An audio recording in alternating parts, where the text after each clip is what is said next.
You Yes. faced challenge years ago, decades ago, if I'm not mistaken. But Yeah. time, commitment, and a lot of work and you have come a long way. And let's start off there. What is mental illness? How did you overcome it?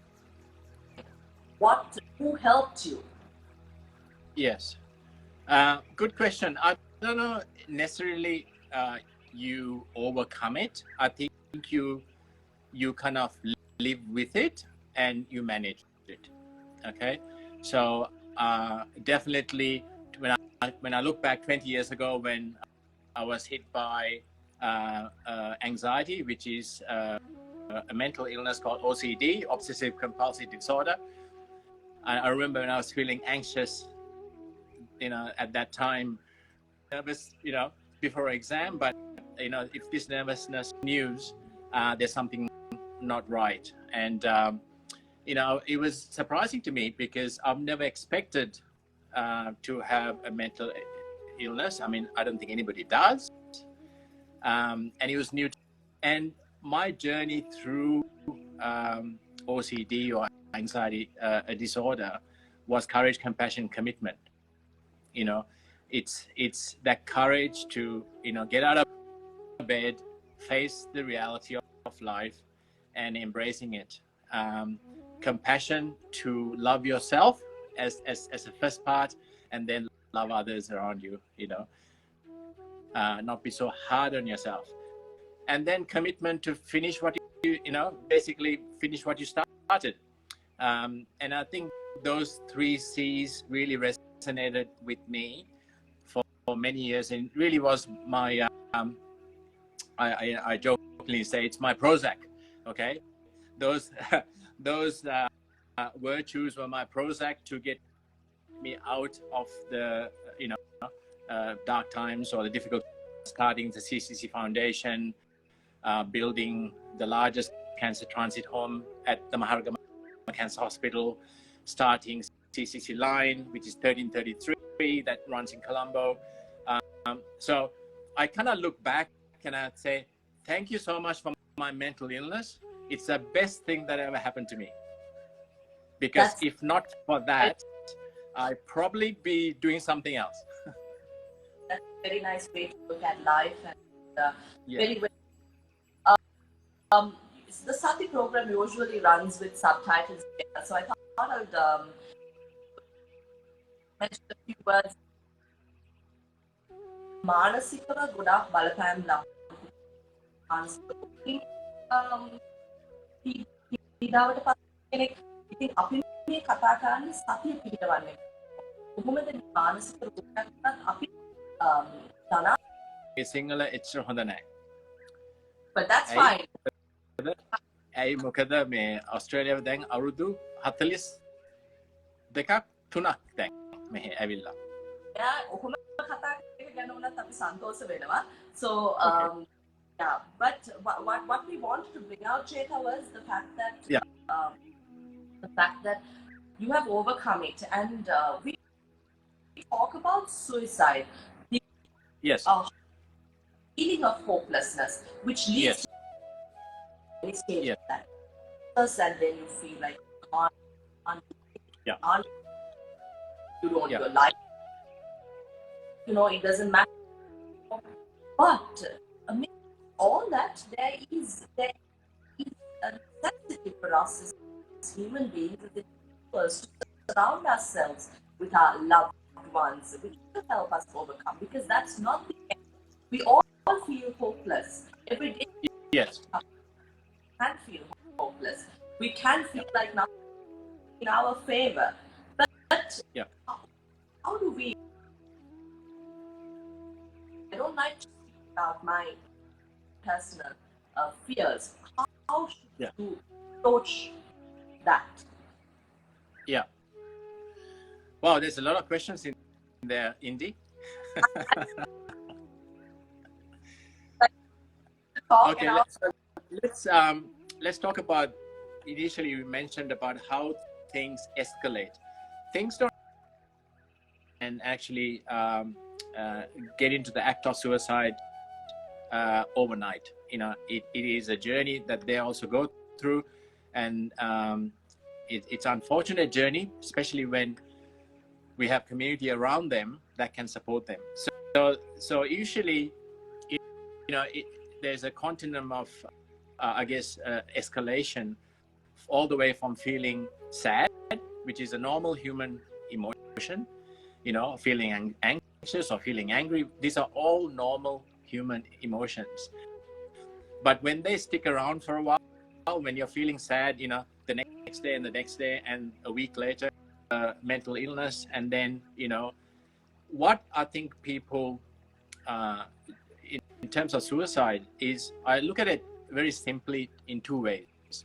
One is people who have nothing to look forward to, or have the perception of nothing to look forward to. Okay. And the other thing is people who feel that they might have friends around them, but at the way what they're going through, they just have that perception that they are alone. So if you have, I look at three things. I look at three things in terms of feeling happy or feeling good about ourselves. One is we feel good when we kick goals, or when we get results. When, even if it's a walk, if it's a sale, if it's, whatever, you are at home or work, or we cook a good meal, we feel like we have achieved something. Okay, something to look forward to. The other thing is relationships. This is a critical. We're not meant to be alone. Yeah. So relationships is another important part. And the other thing is our own resilience. Our ability to get up when we are down. Okay, our ability to get up when we're down.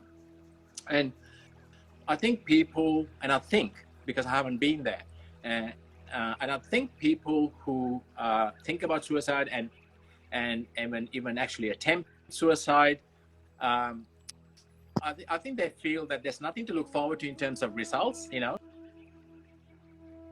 help them. So it's so important for us as human beings to look forward to something, even if it's, breakfast, getting up and having a piece of toast or kirbat or whatever it is, looking forward to meeting someone next week, those relationships that mean a lot to us, even if it's just a checkup, especially with COVID-19, social distancing, but, things to look forward to, and relationships are a key ingredient to build our own resilience, for us to get up or be pulled up. Two things. We get up to look forward to something, and people pull up. I mean, it's quite inspiring. But I requested our friends and followers, because I always run out of time asking their questions, because I have Sure. So here I am. We have Strive Life asking us, what does overcoming a mental illness mean? I think you spoke about that at the beginning, but you might want to add something for her. And there's Sure. Good. Yeah. Okay, let me answer that first. And I think it all happened with CCC. Okay, so when I was going through my mental illness or any difficulty for matter, okay, the three things, the three character virtues, you want to call it, or the creed, go forward: compassion for myself and others, and commitment to keep going. Okay, and for those people who have got anxiety disorders or OCD, understands it's such an amazing amount of energy. It's, you're a ball of energy. So what I did was I actually took that energy, which is good energy. You can look at it as bad energy as well, but I sort of turned it to something good. Okay, so I took that and that positive was to start CCC Foundation. Okay, to look beyond myself. Okay, and one of the things that helps people who are going through difficulties including mental illness, is to look beyond ourselves, and that's hard sometimes. It is hard when you're. We look beyond ourselves. Because when we're in trouble, our natural instinct is to protect ourselves. Amygdala, hijacks our thinking center, and we either fight, flight, or freeze, right? So I think it's controlling those feelings. What you're doing with Sati, Sati is my favorite number, is 7 in the eightfold parts, right? It's about mindfulness, okay, and it's about being mindful of today, and I'd like to share with your audience and yourself 4 questions that are really important to be mindful and caring. Would you like to hear? Ajahn Brahm is a monk who lives in Perth in Australia, very famous monk, and he shared a story that I saw in YouTube, and he talks about an emperor in some time ago, and was looking for answers for 3 questions, and the first question was, when is the most important time? So India, I'll ask you, when is the most important time? Now. And get this right. Now is the most important time. Fantastic. Now, we know that, but in reality, our mind is in the past or in the future most of the time, right? What are we gonna eat for dinner, or what we did in the last. The future we don't have now, and the past we can't pull back. That's what you're always. Absolutely. From a mindfulness perspective. My second question is, who is the most important person? If now is the most important time, who is the most important person? I. Yeah, or me. Actually, the most important person is the person in front of you right now. So right now, in this moment, in this second, you are the most important person. Why? Because I'm talking to you, and I'm focused on you. My concentration is on you, and you are the most important person. Right in front of me. Right in front of me. Yes. So now my wife and kids, they're the most important people. Okay, and that question comes in, how about me? How about me? How about, and if you look at a day of 24 hours, there's plenty of time you're by yourself. Whether you're brushing your teeth or having a shower, or driving to work, or in front of a computer, or sleeping, all those times are okay. So that's the second question. And the third question is, what's the most important thing to do? If now is the most important time, and in front of you is the most important person, which happens to be me, by the way, and your followers, what is the most important thing to do right now, Indy? Because we're on this program, and I can only think about mindfulness, be present in the moment. That's what I can think about. You care for this program. Not many people would wake up on a Sunday morning, run this program. So did I get cut off there? I think we lost the connection there. You said Sunday morning. I just had a call. So I was saying that not many people on a Sunday morning, like, you have nothing else better to do, Indy, to run this program. So it's your passion. You really care about this program, and I know we about our program on a Sunday morning. They're all joining live, waving, saying hello. There you go. Exactly, and the people that have joined us, they joined us because they care. you is the most important person, and the best thing you can do is to care. Okay. And my fourth question is, how do we care? What's the best thing you can do to be caring, Indi?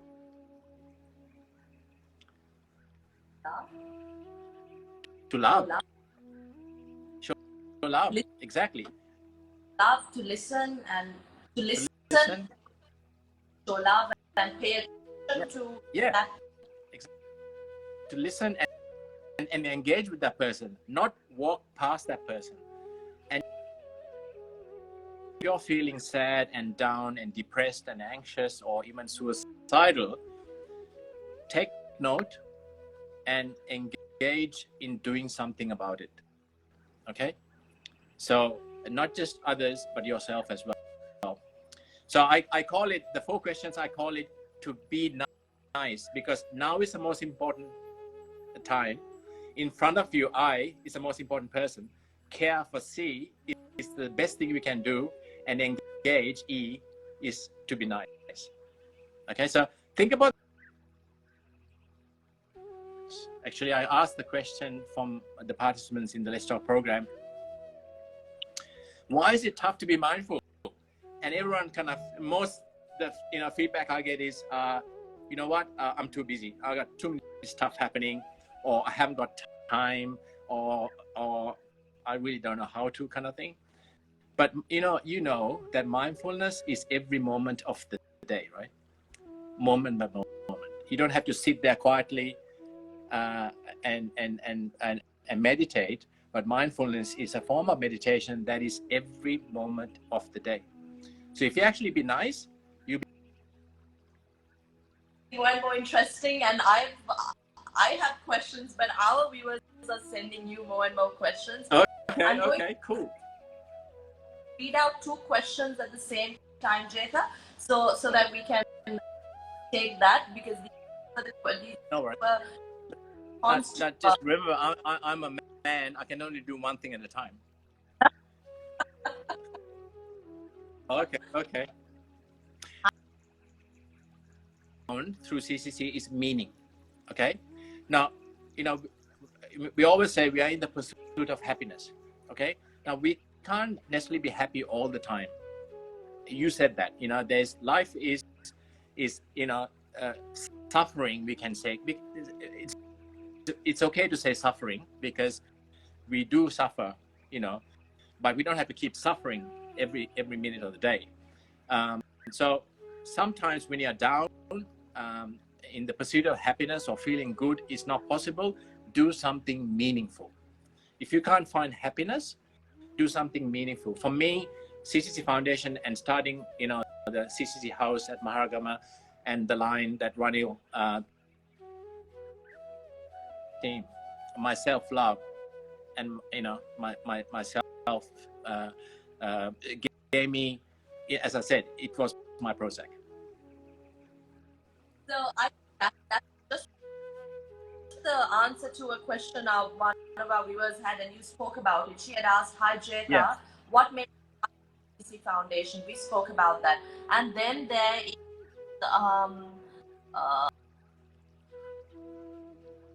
what should you do if someone tells you they are suicide?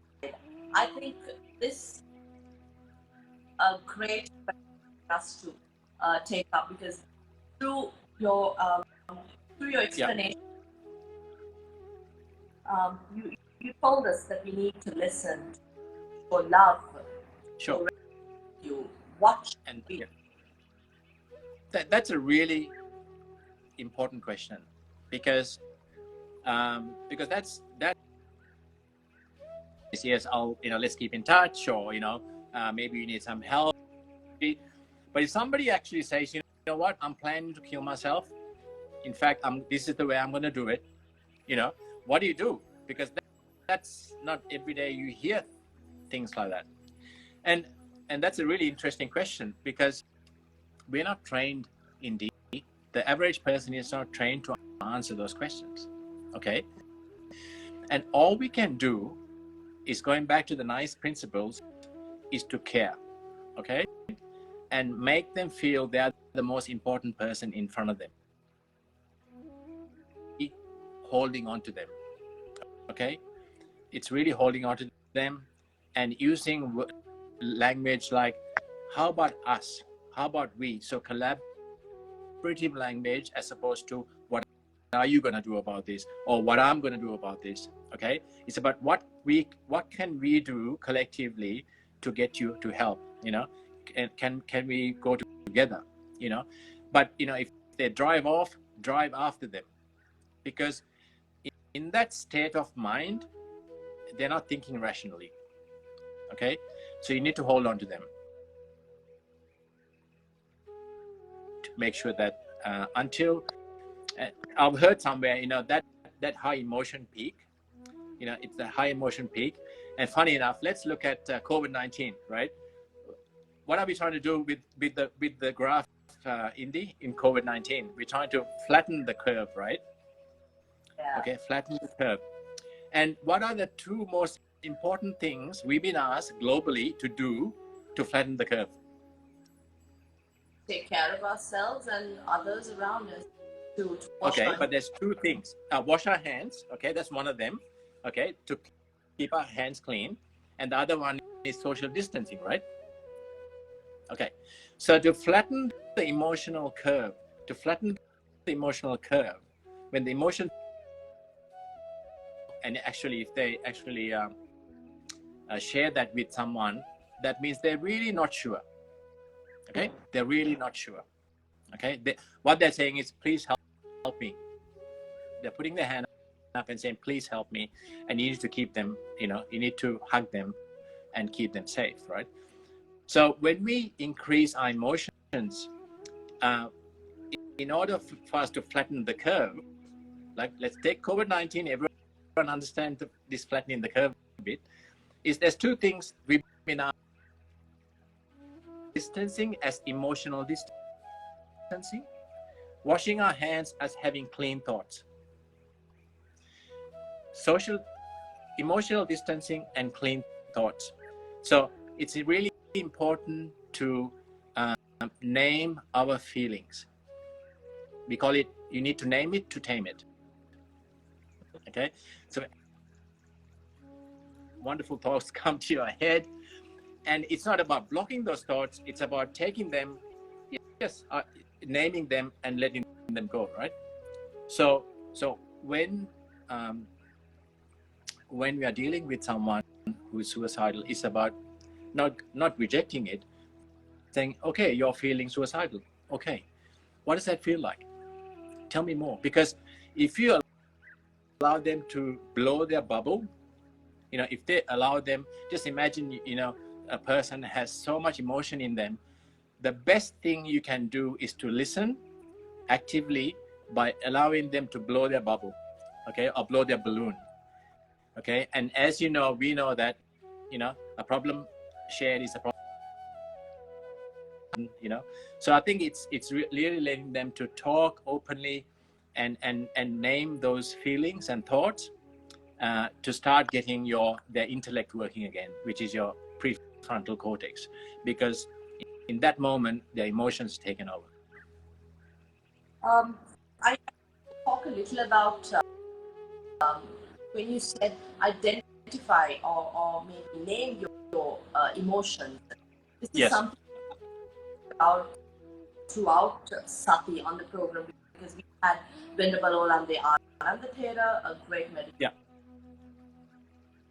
about emotions, dealing with them, whether you block them. But a question I always had was identifying with these emotions, states of mind. Whether you're happy, angry, whether you feel pain. Yes. When you identify with them, what do you do on them? And now you say you slowly let it go past you. But I think if we can give more insight into what it means to understand and identify with the from you to overtake, but then when you allow the pain to overcome, you sometimes are not yourself. But, how how did you manage this? Because this is very difficult. Every day, all of us face this. I wake up in the Yeah. morning hopeless. I don't want to go out. Yes. But we face every day. Yeah. But what do you identify with emotions and thoughts and your Yeah. states of Yeah. And then I'll give you my thoughts in plain English or singular, right? So I'll start with the complex bit, and I'll give you the easy bit after that, because the easy bit is the most important thing. your viewers are Sorry? saying analysis. Your viewers are saying great analysis. So I think they're going to listen to in whichever language you speak. Oh, okay. Cool. Okay, so I'm not an expert, but what I know is that, when our senses come into us as human beings, our senses go to our brain and go to a place called the prefrontal cortex. Okay, prefrontal or center,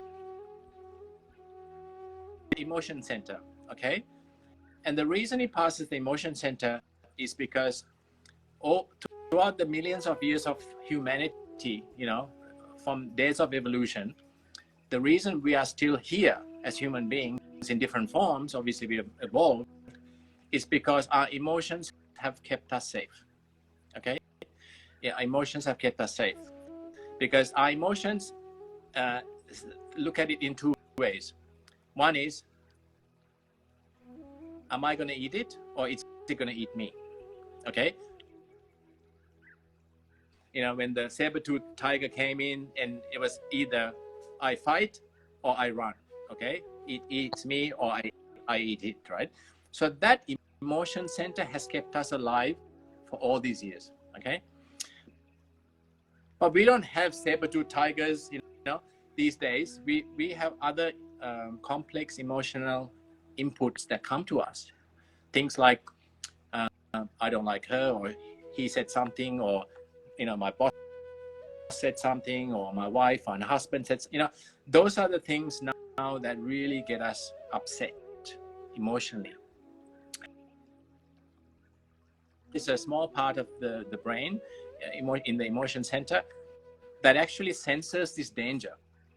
Okay, senses this danger and actually triggers something, emotions, and in that heat of the moment, we say something or do something, or send an email perhaps, and then we regret afterwards. Yeah. So it's so important for our emotions to work with our intellect, IQ. Okay, it's not like this is here or this. In meditation and in psychology, naming your feelings is important, because as soon as you name those feelings, we actually open the door to our thinking center. Okay, so I'll give you, because I'll give you a everyday example of going to work, and your desk is really, papers everywhere. It's really messy, and don't we feel like we can't work in this mess, and we try great straight away. We feel better all of a sudden. We haven't even done any work, but by just arranging our thoughts, arranging our stuff in our desk, straight away we feel better. Okay, and the way I look at it is, listing your emotions puts everything in a spreadsheet, and humans love spreadsheets, right? Everyone loves spreadsheets because it, that. So by actually naming your emotions, what it does is it arranges so the thinking brain, because the thinking brain doesn't understand emotions, it understands rows and columns, and it then goes, okay, let me just chill out and look at it from a different angle. So actually then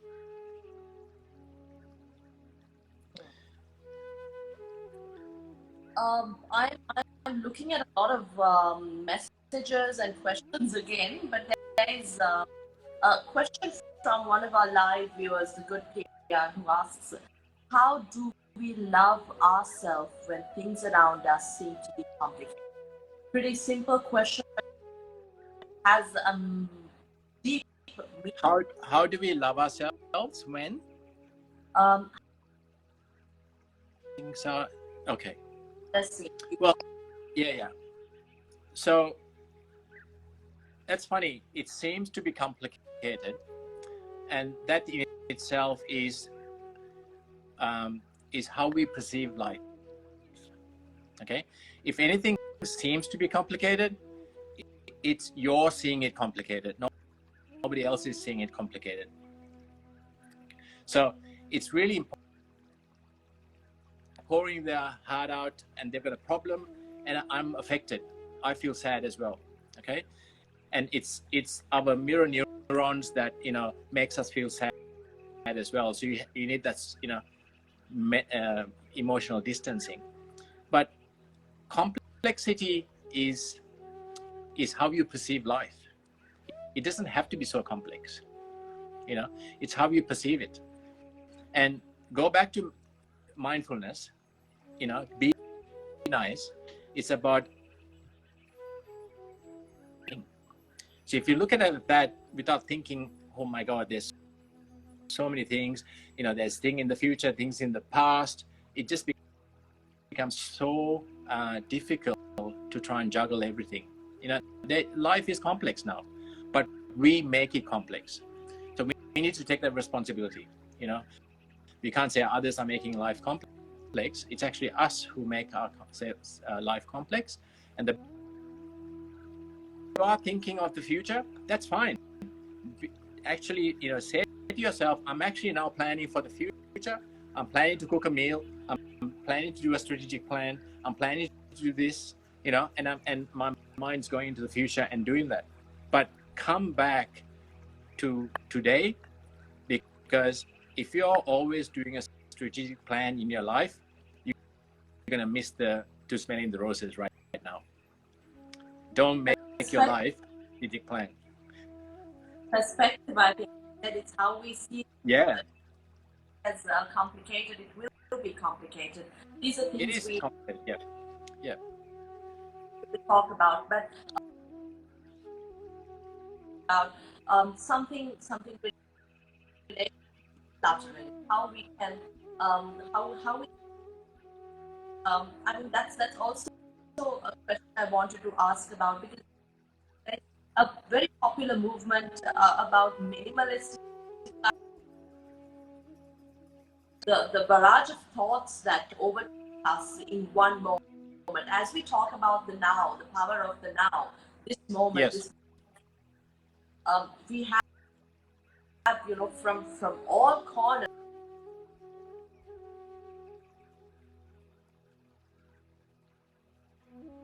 and sometimes you can't even keep track. That is because, yes. But you don't have to go to the forest to meditate. No. But what do you do? Well, I think in the age of distraction, and it's getting worse,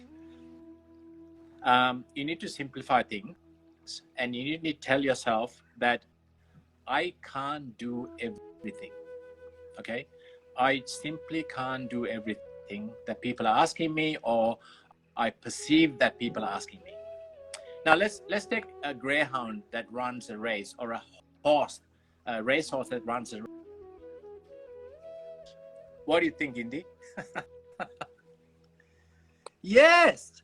Okay. So it's a strategy to focus and not get distracted by other things, right? You need to run your race. You need to run your own race. You need to use strategies and trying to aim. Okay. And yes, there'll be always distractions. And it's a matter of you making up your mind, and it's hard. Don't get me wrong. Okay, it's us making up our mind to say, you know what, I'm going to set some boundaries. I'm going to set some boundaries. I can't do everything, and I'm going to do these 3 things, and I'm going to do it beautifully, and I'm going to feel good about myself. Because I think one of the previous questions was, how do I love myself, right?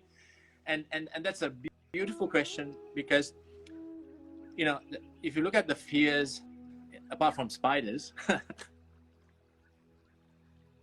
if you look at the universal fears of, you know, the fear of not belonging, okay, or fear of not being loved, like the question, or the fear of not being good enough, the fear of not being good enough. In my workshops, I've asked the question, you know, out of the 3 universal fears, you know, not being, not belonging, not being loved, or not feeling good enough, most of the participants would pick this. Okay, most of them need to do so much, and we invariably think that we're just not good enough. You know, we're not perfect. And one of the reasons that I was talking to my wife this morning about why OCD also affected me, because I'm a perfectionist. You know, I want to get things right. You know, so, but the thing is, you need to manage that. It's okay to be like that. It's nothing wrong with. There's nothing wrong with anything, really. It's about how we manage and how we can take stuff into our own plates. So think about the blinkers, which means strategies to focus on. Okay, don't take too many things. And in terms of your fears, is don't be so hard on yourself. You know, especially with COVID, don't be so hard on yourself. You know, everyone's going through this stuff. Everyone's going through a difficult time. So it's and just always remember that there's always someone to talk to. There's always someone to talk to.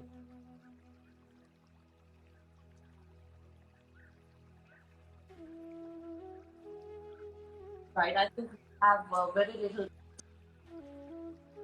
Anonymously sent one to a friend and another to one of my followers. The Sure. first was about suicidal thoughts again. Our topic was about overcoming fears, suicide.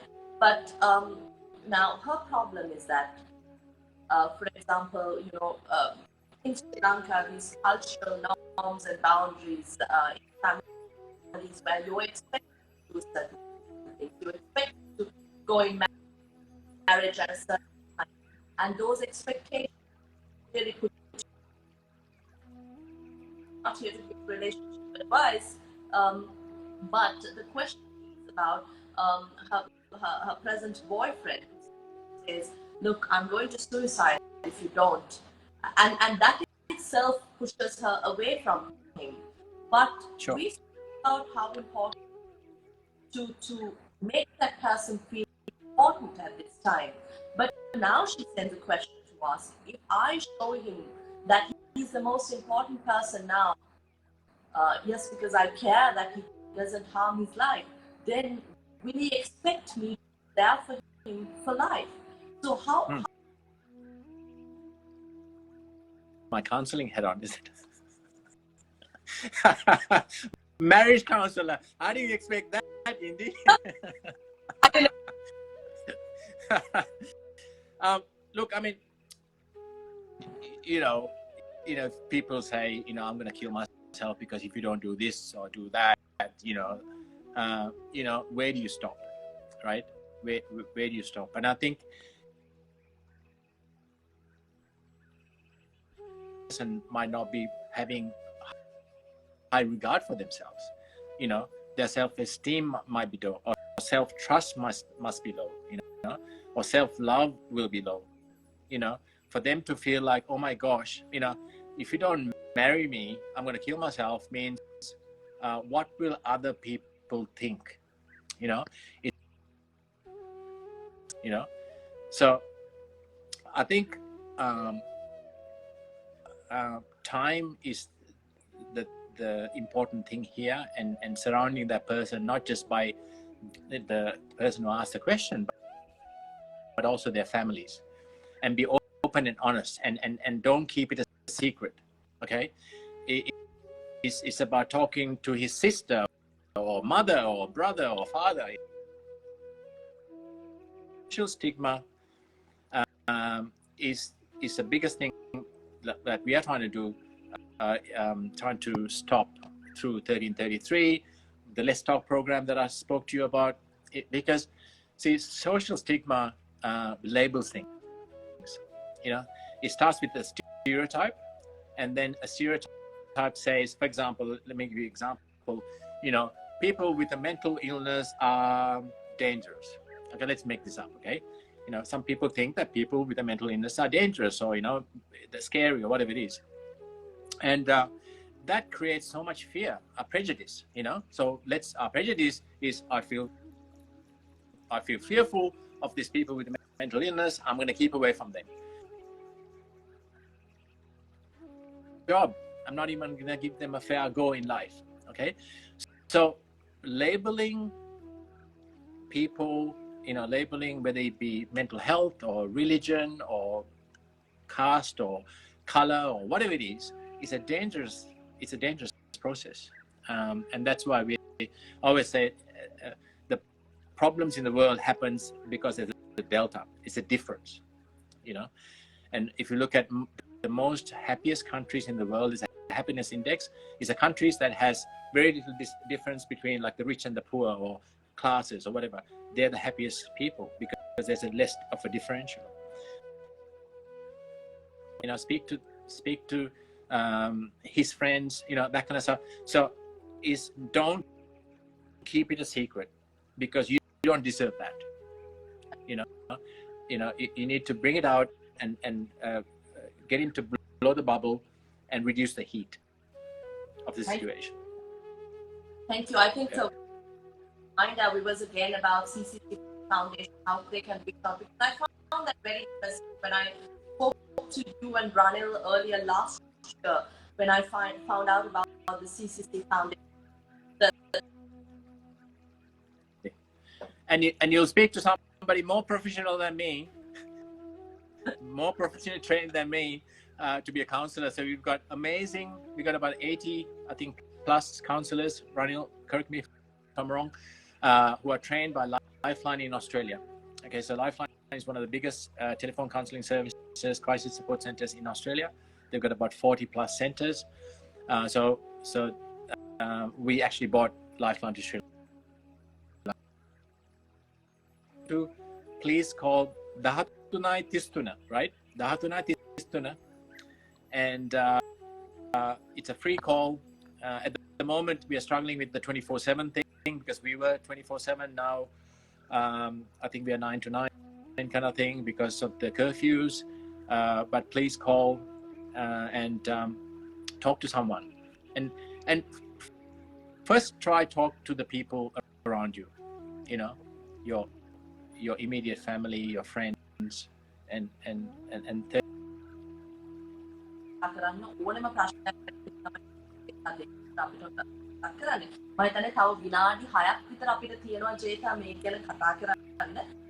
සතිය පිහිටවන්නේ කොහොමද කියන එක අපි කතා කරා ඉංග්‍රීසි භාෂාවෙන් ගොඩක් ඉතින් මම හිතන්නේ මොකද දැන් තමයි අපිට ගොඩාක් වටින්නේ අපිට වටින most valuable time දැන් මේ මොහොත if you talk on a daily basis to ensure that your mind, you have clarity, you can face the day, start one time, how we can face this moment now, and look forward to a more mindful, peaceful. I'll give you an example of being nice. Now, I said, now is the most important time, and in front of me is the most important person. Now, in front of me can be the most important thing. So let's say, I'm going to go home after this interview, and I'm going to cook a meal for my family. Okay. So the most important thing while I'm cooking is the dish I'm cooking. You know, the ingredients, the right heat, the make sure I follow the recipe, whatever. Is focus, concentration, right? Concentration, meditation, number 8 in the 8-part fold, uh, eightfold part factors, and just love the thing you're doing. All the other troubles or all the other thoughts and the millions of distractions will just move away because you're focused on your cooking. Okay.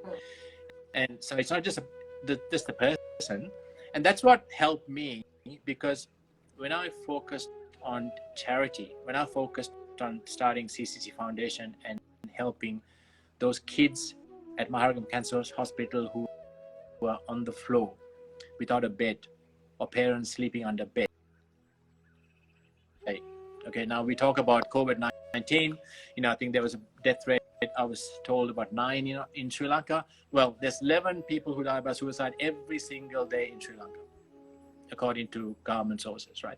So I think by focusing in the thing that's in front of you, being more mindful, Sati, right? And really loving it, more we will be better. Our muscle in our brains will be more ready to really fight the other harder stuff. There's one more question I'd like to ask you. We have 4 minutes our time too. About expectations. When we talk to in our previous discussions, we talk about how we minimize our needs, our time in the corporate world. We talk about goals, reaching your goals, becoming, a better version of who you are every day. Sure. Again, expectations, the Buddha Dhamma, how we talk about expectations, and these expectations run after. That creates a lot of anxiety. And yes, this look, really good question.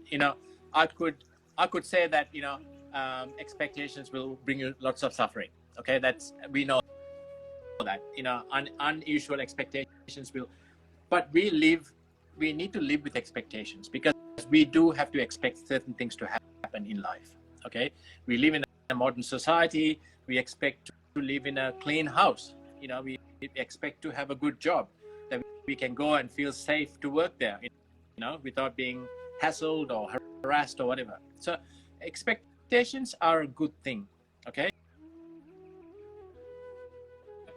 where we fall is that if we just expect a result without relationships and resilience, the 3 hours of feeling happy. So if you think about, I always say we want to be happy, but really what happiness is feeling good. Okay, because if you do the 5 whys, feeling good is like, okay, after feeling good, you go back to the top again, right?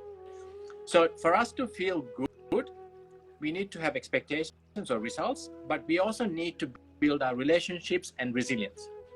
Okay, so relationships is family, friends, and being nice to them. Nice as in self, doing things that are meaningful, that builds your self-esteem and self-love. Okay, so don't think that we are just focusing on results. We need the base, which is relationships and resilience. Right. I think that this was a great discussion, quite a different perspective to Jeta, and I love the way you life and how you have yourself overcome your challenges, and at the same time, very passionate thought about others to build a foundation around which you and all those who are with you. So thank you very much. I know You're welcome. this was very short notice. Thank you very much. Yes. Uh, Accepting my invitation to join us. But I look forward to more discussions, and I'm sure there'll be more questions. Thank you, and I'm happy to. Thanks for the opportunity to share my thoughts, and I hope it really was helpful for the people out there. Can I just say that if they're feeling down, please call 1333 in Sri Lanka, which is the Lifeline Center, or we call it CCC line. My message is you don't have to be alone, and you're not alone. Okay, humans are not meant to be alone. We are meant to be with others. So embrace that, and if you really need to talk to someone, there is someone who will listen to you. Thank you, everyone. Jayaka, thank you very much. I call you Deva when compassion, commitment